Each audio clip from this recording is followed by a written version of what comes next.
पुण्यश्लोक अहिल्यादेवी होळकर या तिकडचं जरा साऊंड बंद करायला लावा ना गाण्याचा. पुण्यश्लोक अहिल्यादेवी होळकर यांच्या त्रिशताब्दीच्या निमित्ताने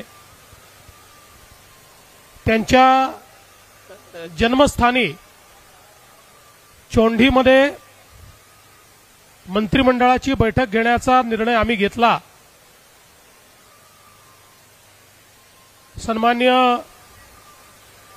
राम शिंदे साहेबांनी त्या प्रकारची संकल्पना मांडली होती आणि लगेच मंत्रिमंडळाने त्याला होकार दिला आणि आज या बैठकीच्या सुरुवातीला त्यांच्या स्मारकावर जाऊन आम्ही तिथे नमन केलं आणि प्रेरणा प्राप्त केली आणि त्यानंतर मंत्रिमंडळाची बैठक संपन्न झाली. मंत्रिमंडळाच्या बैठकीमध्ये अनेक महत्त्वाचे निर्णय आज आम्ही घेतले. पुण्यश्लोक अहिल्यादेवींना विशेषतः त्यांनी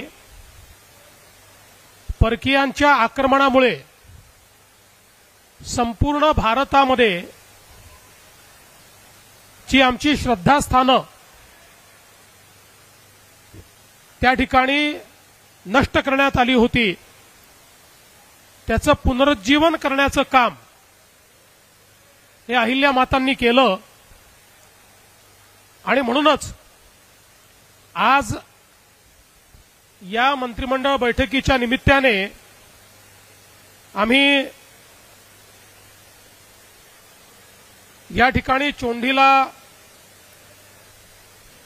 पुण्यश्लोक अहिल्यादेवी होळकर स्मृतिस्थळ याचं जतन व संवर्धन करण्याकरता 681 कोटी रुपयाचा आराखडा हा मान्य केलेला आहे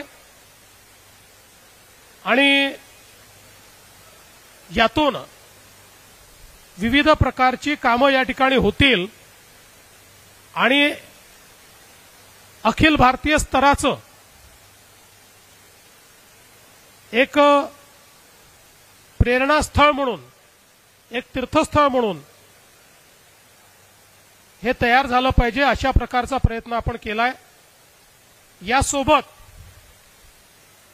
या त्रिशताब्दीचं औचित्य साधून याच बैठकीमध्ये अष्टविनायक गणपती मंदिरांचा जीर्णोद्धार 147 कोटी रुपये, श्री क्षेत्र तुळजाभवानी मंदिर विकास आराखडा 1865 कोटी रुपये, श्री क्षेत्र ज्योतिबा मंदिर विकास आराखडा 259 कोटी रुपये, त्र्यंबकेश्वर विकास आराखडा 275 कोटी रुपये, त्याचप्रमाणे श्री क्षेत्र महालक्ष्मी मंदिर विकास आराखडा 1445 कोटी रुपये आणि श्री क्षेत्र माहुरगड इथला विकास आराखडा 829 कोटी रुपये असे जवळपास 5503 कोटी रुपयाच्या प्रकल्पांना मान्यता दिलेली आहे.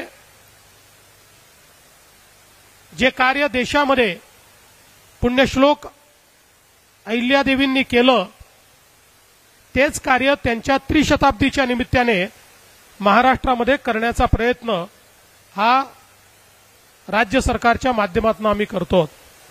यासोबत पुण्यश्लोक अहिल्यादेवींचं जीवन त्यांचं कार्य याचा परिचय संपूर्ण जगाला झाला पाहिजे या दृष्टीने त्यांच्या जीवनावर बहुभाषिक कमर्शियल चित्रपट हा निर्माण करण्याचा आम्ही निर्णय केलेला आहे.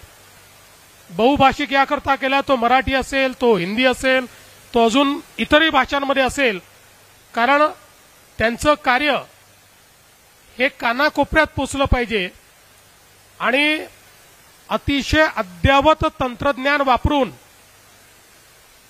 हा सिनेमा तयार करण्यात येणार आहे जेणेकरून त्यातनं केवळ तो जीवनपट नसेल तर त्यातनं त्यांच्या कार्याचं प्रभावीपणे मांडणी ही आपण करण्याचा प्रयत्न करणार आहोत। या निमित्ताने अहिल्यानगर जिल्ह्यामध्ये आपल्याला कल्पना आहे, मागच्या काळात प्रत्येक जिल्हा तिथे मेडिकल कॉलेज अशा प्रकारची आपण घोषणा केली। फक्त अहिल्यानगर जिल्हा राहिला होता की जिथे शासकीय मेडिकल कॉलेज नाही, बाकी सगळ्या जिल्ह्यांमध्ये आपण शासकीय मेडिकल कॉलेज तयार केले। गेल्या 2.5 वर्षात तर 10 मेडिकल कॉलेजेस नवीन आपण तयार केले।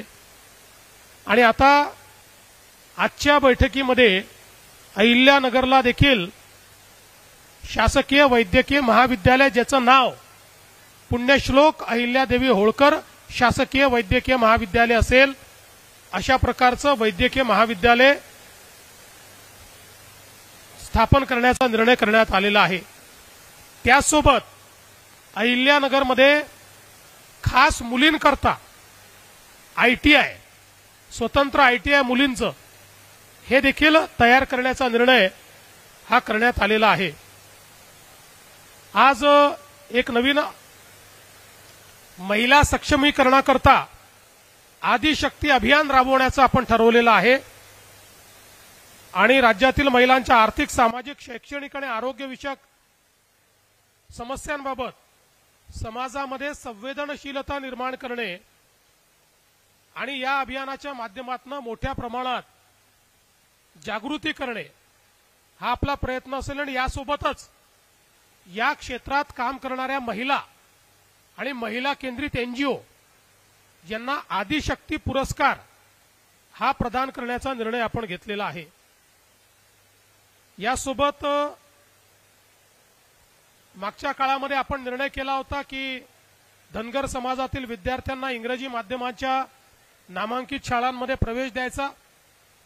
आता या योजनेच्या अंतर्गत, या योजनेला आता आपण यशवंत विद्यार्थी योजना असं नाव दिलेलं आहे आणि 10,000 विद्यार्थी आता आपण नामांकित शाळांमध्ये शिकवणार आहोत।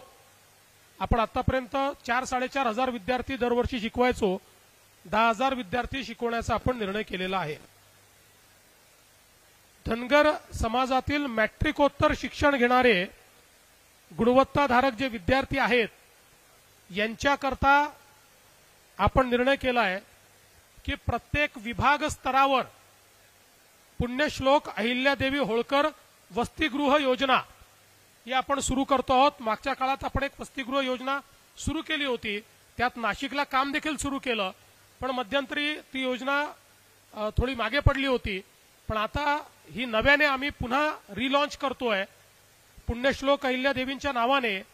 आणि आता तात्काळ आपण पुणे आणि नागपूर या 2 ठिकाणच्या हॉस्टेलचं काम करतोय आणि इतर ठिकाणच्या जागाही लवकरच फायनल करून सर्व विभाग स्तरावर एक हॉस्टेल मुलींचं आणि एक हॉस्टेल मुलांचं धनगर समाजाकरता या ठिकाणी तयार करण्याचा आपला मानस आहे। एक अजून चांगला निर्णय मंत्रिमंडळाने घेतलाय।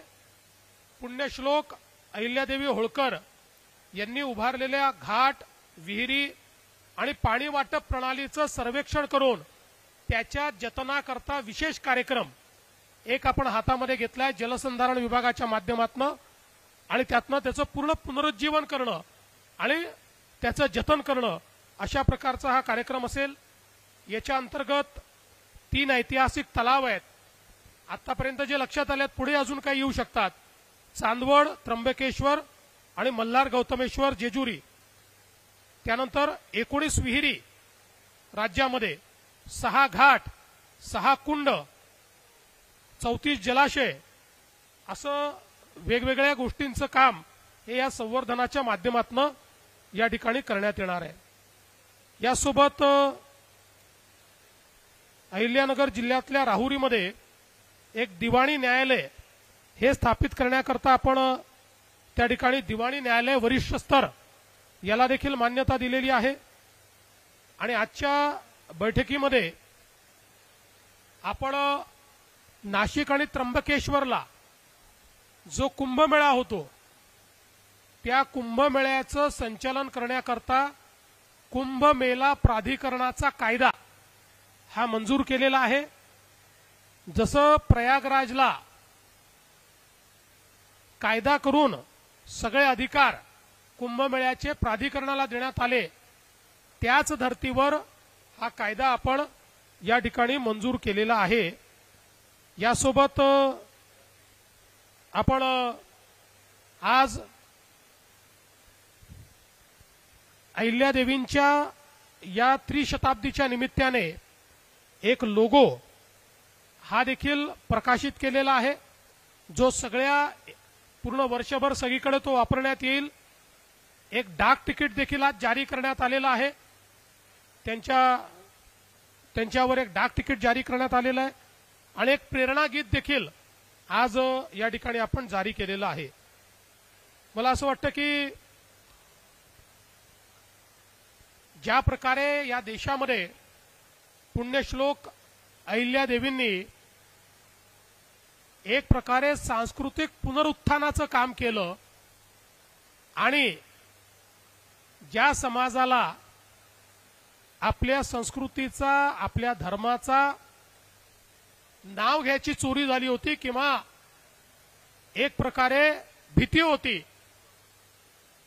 त्या विचारांना, त्या धर्माला, त्या संस्कृतीला पुनर्स्थापित करण्याचं काम या अहिल्यादेवींनी केलं आणि म्हणूनच आम्ही हा निर्णय केला की त्यांच्या त्रिशताब्दीच्या निमित्ताने चोंडीमध्ये त्यांच्या जन्मगावी ही बैठक झाली पाहिजे आणि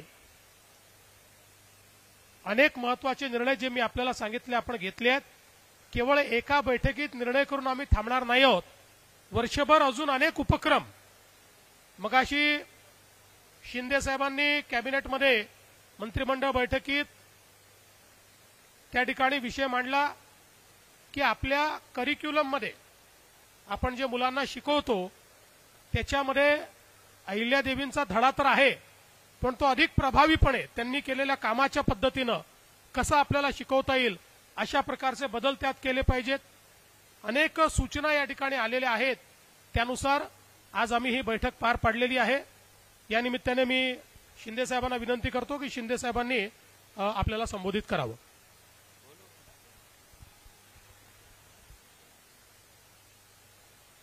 पुण्यश्लोक अहिल्यादेवी होळकर यांच्या त्रिशताब्दी 300व्या जयंतीचं औचित्य साधून आज चोंडीमध्ये त्यांच्या जन्मगावी आज आम्ही मुख्यमंत्री, आमचे अजितदादा, सर्व मंत्रिमंडळ या ठिकाणी कॅबिनेट बैठकीसाठी आलो आणि या 300व्या जयंतीनिमित्त मी अहिल्यादेवी होळकर यांना विनम्र अभिवादन करतो, त्यांना मानवंदना देतो आणि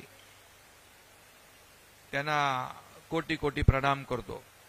खरं म्हणजे ही संकल्पना आमचे विधान परिषदेचे सभापती रामभाऊ शिंदे यांनी मांडली आणि अतिशय एक अहिल्यादेवी होळकर, पुण्यश्लोक अहिल्यादेवी होळकर यांचा इतिहास, त्यांचं कार्य याला उजाळा देण्यासाठी, त्याचं स्मरण करण्यासाठी आणि त्यांना मानवंदना देण्यासाठी या ठिकाणी कॅबिनेट घ्यावी अशी संकल्पना मांडली, मागणी केली आणि आदरणीय आपले मुख्यमंत्री देवेंद्रजींनी त्याला तात्काळ मान्यता दिली।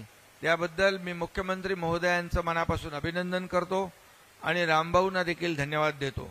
खरं म्हणजे आज आपण पाहिलं की मुख्यमंत्री महोदयांनी अतिशय विस्तृतपणे या ठिकाणी आज आम्ही घेतलेले निर्णय जे आहेत या निर्णयाच्या बाबतीमध्ये सगळी माहिती दिलेली आहे। खरं म्हणजे आज अहिल्यादेवींनी जे काही काम केलं आणि समाजाभिमुख काम केलं, एक खऱ्या अर्थाने कुशल प्रशासक, संघटक आणि दूरदर्शीपणा त्यांच्या कार्यातून आपण पाहिला आणि त्यामुळे त्यांनी मोठ्या प्रमाणावर आपली जी काय परकीय आक्रमणं होती त्याच्याबद्दल, जी आक्रमणामध्ये आपली देवस्थानं जी त्याच्यामध्ये नष्ट झाली होती ती देवस्थानं पुन्हा उभी करण्याचं मोठं काम त्यांनी केलं. मग त्याच्यामध्ये पुष्कर आहे, अयोध्या आहे, ऋषिकेश आहे, पंढरपूर आहे, गया इथली मंदिरं आहेत. त्याची साक्ष देणारे अनेक घाट बांधले, मठांची स्थापना केली. औरंगजेबाने उद्ध्वस्त केलेलं काशी विश्वेश्वर मंदिराचा जीर्णोद्धार देखील पुण्यश्लोक अहिल्यादेवींनी केला. आणि म्हणून खऱ्या अर्थाने त्यांनी अनेक तीर्थक्षेत्र बांधली, मंदिरं बांधली. आणि मगाशी मुख्यमंत्री महोदय म्हणाले की घाट बांधले, जे अनेक पाण्याचे जे काही स्रोत आहेत ते डेव्हलप केले, विहिरी बांधल्या, लोकांना पाणी मिळावं यासाठी. हा उदात्त हेतू त्यांनी ठेवून या ठिकाणी अशा प्रकारची जी मोठी कामं केली. आणि त्यामुळे खऱ्या अर्थाने आज त्यांच्या या जन्मगावी ही कॅबिनेट झाली. आणि त्यामध्ये त्यांचा जो उद्देश होता की यामध्ये देवस्थानांचं पुनर्जीवन, जीर्णोद्धार, आणि यासाठी आमच्या मंत्रिमंडळाने आज जे काही पुण्यश्लोक अहिल्यादेवी होळकरांचं स्मृतीस्थळाचं जतन, संवर्धन, आणि मग बाकी तर आपल्याला मुख्यमंत्री महोदयांनी ते देवस्थान अष्टविनायक आहे, तुळजाभवानी आहे, ज्योतिबा मंदिर आहे, त्र्यंबकेश्वर, महालक्ष्मी, माहूरगड, या सगळ्याच देवस्थानांसाठी त्याचं जतन आणि संवर्धन करण्यासाठी तब्बल 5,500 कोटींचा या ठिकाणी त्याची तरतूदही केली. आणि त्याप्रमाणे त्याचा विकास आराखडा आणि सगळ्या गोष्टीला मान्यता दिली. आणि त्याचबरोबर पुण्यश्लोक अहिल्यादेवी होळकर यांच्या त्रिशताब्दी जयंतीनिमित्त लोककल्याणकारी निर्णय घेण्यासाठी ऐतिहासिक जलसंपत्तीचं जतन करण्याचा देखील आपण निर्णय घेतला जलसंधारण विभागाच्या माध्यमातून. त्याचबरोबर भटक्या जमाती क वर्गातील धनगर समाजातील मॅट्रिकोत्तर शिक्षण घेणाऱ्या गुणवत्ताधारक विद्यार्थ्यांसाठी महसूल विभागाच्या मुख्यालयाच्या ठिकाणी वसतिगृह बांधणं याचाही निर्णय आपण घेतला. आणि या निर्णय हा अगोदर निर्णय झाला, पण याला आपण नाव दिलं योजनेला पुण्यश्लोक अहिल्यादेवी होळकर वसतिगृह. आणि त्यामुळे त्याचबरोबर मगाशी मुख्यमंत्री म्हणाले इंग्रजी माध्यमाच्या शाळा ज्या आहेत या धनगर समाजाच्या मुलांना चांगलं शिक्षण घेता यावं, नामांकित शाळांमध्ये त्यांना प्रवेश घेता यावा, त्यांचा शैक्षणिक दर्जा उंचावला जावा, यासाठी त्या जी काही योजना आहे त्या योजनेचं नाव देखील राजे यशवंतराव होळकर असं या ठिकाणी देण्याचा निर्णय इंग्रजी माध्यम निवासी शिक्षण योजना असं दिलं. आणि याचा परिपाक म्हणजे आता झालेल्या केंद्रीय लोकसेवा आयोगाच्या परीक्षेत कोल्हापूर जिल्ह्यातल्या कागल येथे एक मेंढपाळाचा मुलगा आपला बिरुदेव ढोणे हा रँक 551 क्रमांकाने उत्तीर्ण झाला. हा देखील रामभाऊ आपल्याला सगळ्यांना अभिमान आहे. आणि म्हणून यासाठी आपण जे काही त्यांचं कार्य पुण्यश्लोक अहिल्यादेवींचं आहे त्याचं स्मरण करणं, ते पुढच्या पिढीपर्यंत पोहोचवणं, हा इतिहास आपण तरुण पिढीला ऊर्जा आणि प्रेरणा देणारा ठरावा, यासाठी आजची कॅबिनेट खूप महत्त्वाची होती. मेडिकल कॉलेजचा देखील आपण निर्णय या ठिकाणी घेतला. अहिल्यादेवींवर बहुभाषिक चित्रपटाच्या बाबतीमध्ये सांगितलं की बहुभाषिक चित्रपटाच्या माध्यमातून संपूर्ण देशभरात त्यांचं काम होतं. आणि म्हणून सगळ्यांनाच त्यांचा इतिहास कळावा, त्यांच्या कार्याची महती कळावी, आणि तरुण पिढी, नवीन पिढी, मुलांना, विद्यार्थ्यांना, सगळ्यांनाच एक त्यांचे जे काही कार्य आहे त्याचं स्मरण आणि जतन करता यावं, यासाठी हा निर्णय देखील घेतला.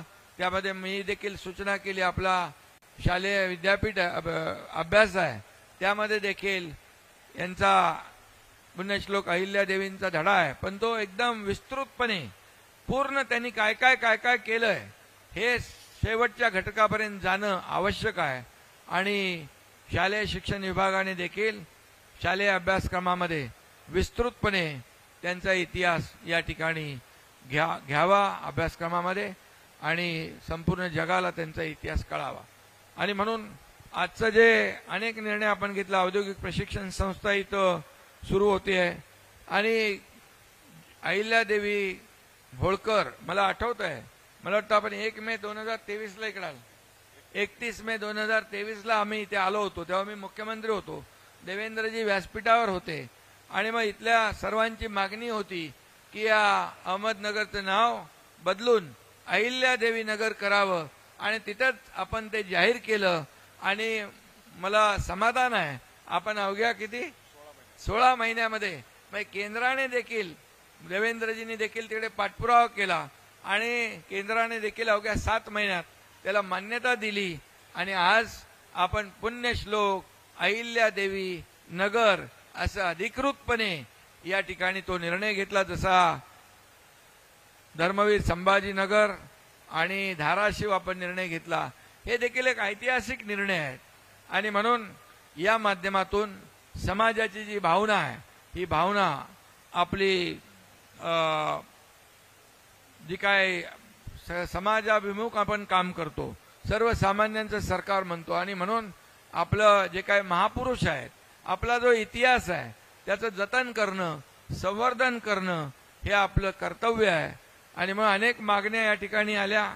त्यामध्ये मी मगाशी मुख्यमंत्री महोदयांना देखील सांगितलं की जसं ग्रामीण भागात पुण्यश्लोक अहिल्यादेवी होळकर यांच्या नावाचं सांस्कृतिक केंद्र आहे, तसं नगर विकास विभागाच्या माध्यमातून देखील शहरामध्ये महापालिका नगरपालिकांमध्ये त्यांच्या नावाचं पुण्यश्लोक अहिल्यादेवी होळकर सांस्कृतिक केंद्र, म्हणजे त्या ठिकाणी त्या मुलांमध्ये अभ्यासिका असेल किंवा त्यांचा इतिहास असेल, त्या सगळ्या ज्या काही जतन करण्याच्या गोष्टी आहेत त्या देखील आपल्याला तिथं करता येतील. आणि म्हणून आजची कॅबिनेट जी आहे, मंत्रिमंडळ बैठक, अतिशय रामभाऊ तुम्ही या ठिकाणी विनंती केली आणि मुख्यमंत्री महोदयांनी त्याला मान्यता दिल्यामुळे खऱ्या अर्थाने त्रिशताब्दी वर्षाचे औचित्य साधून 300व्या जयंती उत्सवामध्ये अनेक कामं विकासाची, म्हणजे थेट ते जनतेला त्याचा फायदा होणार आहे. पण अहिल्यादेवींचं स्मरण, जतन, त्यांची प्रेरणा, त्यांची ऊर्जा आपल्याला प्रत्येकाला मिळत राहील. यामुळे सर्व पत्रकारांना देखील आज मी या जयंतीनिमित्त शुभेच्छा देतो. आपल्या सगळ्या पत्रकार मित्रांचं स्वागत. पुण्यश्लोक अहिल्यादेवी होळकरांच्या ह्या 300व्या महोत्सवाच्या निमित्तानं, जयंतीच्या निमित्तानं जो काही कार्यक्रम राज्य सरकारने हातामध्ये घेतलाय, तो राज्याच्या मुख्यमंत्र्यांनी, उपमुख्यमंत्र्यांनी दोघांनी सांगितलेला आहे. अख्खं मंत्रिमंडळ त्या मताशीच आहे, तीच आमची भूमिका आहे. धन्यवाद. एक अजून महत्वाची गोष्ट आहे की आपल्याला माहिती आहे की राज्यामध्ये आपण 100 दिवसाचा कार्यक्रम राबवला होता. मला सांगताना आनंद वाटतो की याच्यामध्ये 2 गोष्टी होत्या. एक कार्यालयीन सुधारणा होत्या आणि दुसरा धोरणात्मक बाबींचा कार्यक्रम होता. कार्यालयीन सुधारणांमध्ये राज्यातल्या 12,500 कार्यालयांनी त्या ठिकाणी सहभाग देऊन अतिशय चांगल्या पद्धतीनं कार्यालयीन सुधारणा केल्या. त्या सर्व कार्यालयांचं मी अभिनंदन करतो. आणि विभागांनी जवळपास 48 विभागांनी मिळून एकूण 902 सुधारणा म्हणजे पॉलिसी लेवल डिसिजन्स करण्याचा निर्णय केला होता. त्यापैकी 706 पूर्ण झाले. 78% जे काही ठरवलेलं टार्गेट होतं ते विभाग पूर्ण करू शकले. मला असं वाटतं हे देखील अतिशय चांगलं काम विभागांनी केलं. त्यामुळे सर्व अधिकाऱ्यांचं मी अभिनंदन करतो. आणि आजपासनं 6 मे पासनं ते 2 ऑक्टोबर पर्यंत 150 दिवसाचा एक कार्यक्रम आम्ही घोषित करतो आहोत. हा कार्यक्रम जो आहे याच्यामध्ये 3च कंपोनंट असणार आहे. पहिला कंपोनंट, प्रत्येक विभागाला विकसित महाराष्ट्र 2047 या संदर्भात आपल्या विभागाचा रोडमॅप तयार करायचा आहे, ज्यामध्ये पहिला टप्पा 2029, दुसरा टप्पा 2035 आणि तिसरा टप्पा 2047 अशा प्रकारचा एक रोडमॅप हा प्रत्येक विभागाला तयार करायचा आहे. दुसरं, प्रत्येक विभागाला ई गव्हर्नन्सचे रिफॉर्म करायचे आहेत. 100% गव्हर्नन्स हा ऑनलाईन आणायचा आहे आपल्याला. कोणालाही कार्यालयात येण्याची आवश्यकताच भासू नये अशा प्रकारची व्यवस्था उभी करायची आहे. त्या दृष्टीनं गव्हर्नन्स रिफॉर्म्स हा दुसरा टप्पा आहे. आणि तिसरा इनिशिएटिव्ह त्यातला आहे तो म्हणजे सेवा विषयक प्रशासकीय सुधारणा. अशा 3 गोष्टींवर 150 दिवस काम करायचंय. सविस्तरपणे या सगळ्या गोष्टींमध्ये काय काय करायचंय याची माहिती 7 तारखेला ज्यावेळेस 100 दिवसाचं पुरस्कार वितरण ठेवलंय त्या दिवशी मी विभागांना आणि मंत्रिमंडळासमोर ती मांडणार आहे. आणि मला विश्वास आहे की या 150 दिवसांमध्ये या 3 बाबी केल्यानंतर खूप मोठ्या प्रमाणात प्रशासन लोकाभिमुख झालेलं, गतिशील झालेलं आणि अकाउंटेबल अशा प्रकारचं आपल्याला पाहायला मिळेल. त्यामुळे आज या चोंडीच्या भूमीतून, कारण या ठिकाणी पुण्यश्लोक अहिल्यादेवी होळकर यांना उत्तम प्रशासक म्हणून मानलं जायचं, म्हणून आज हा 150 दिवसाचा कार्यक्रम या ठिकाणून मी घोषित करतो आहे, जो 2 ऑक्टोबरला गांधीजींच्या प्रेरणेने त्या दिवशी आपण त्याचा निकाल घोषित करू. धन्यवाद.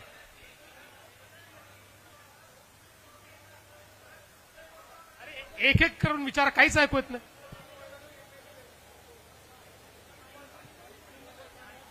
अरे यांना काहीतरी कोणाला माईक दे, तिकडे दे माईक दे. चल.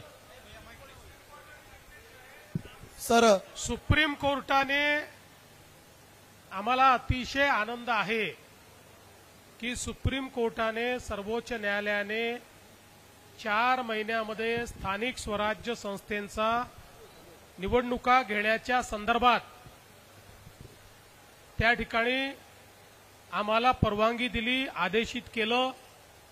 सर्वोच्च न्यायालयाच्या निर्णयाचं आम्ही मनापासून स्वागत करतो आणि आम्ही निवडणूक आयोगाला विनंती करणार आहोत की निवडणूक आयोगाने तात्काळ या संदर्भात सगळी तयारी करावी.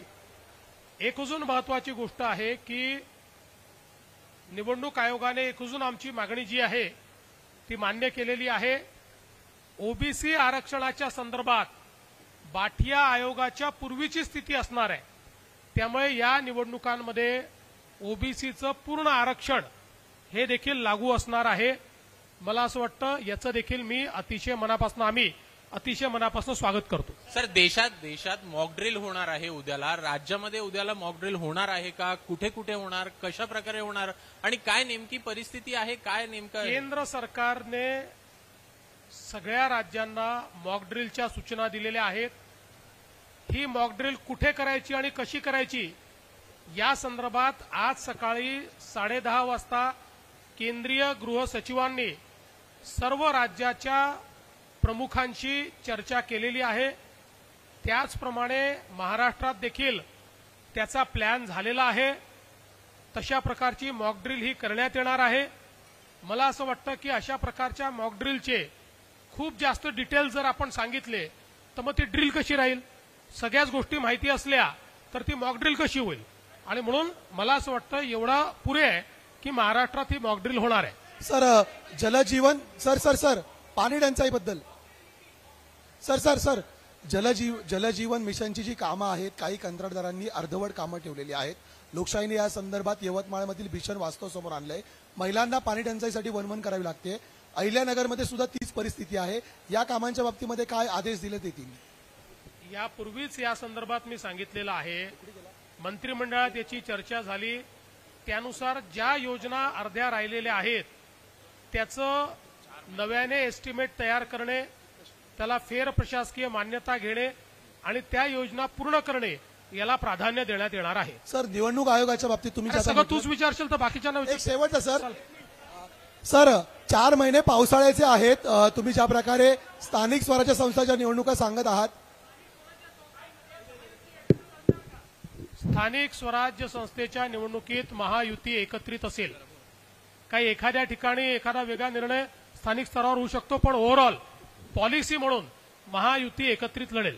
दुसरा विषय दुसरा एक विषय असा आहे की तुम्ही आज पहिल्यांदा स्वातंत्र्यानंतर ग्रामीण भागामध्ये मंत्रिमंडळ मीटिंग होतीये. आज या निमित्ताने अहिल्यानगर जिल्ह्यावर विकासाचा वर्षाव झालेला आहे. अशा पद्धतीने तुम्ही इथून पुढे अन्य कुठं ग्रामीण भागात मिटिंग घेणार का? म्हणजे सरकार आपल्या दारी असं होणार का? आम्ही मुंबईत बसूनही विकासाचा वर्षाव करू शकतो. त्यामुळे रेग्युलर बैठका मुंबईतच होतील. पण अहिल्यादेवीची त्रिशताब्दी हा एक अत्यंत महत्वपूर्ण अशा प्रकारचा पर्व आहे, म्हणून या ठिकाणी आपण घेतली आहे. यापुढे कुठे अशा प्रकारचा एखादा पर्व असेल तर घेतली जाईल. अजून चला. सर थँक्यू, धन्यवाद. सर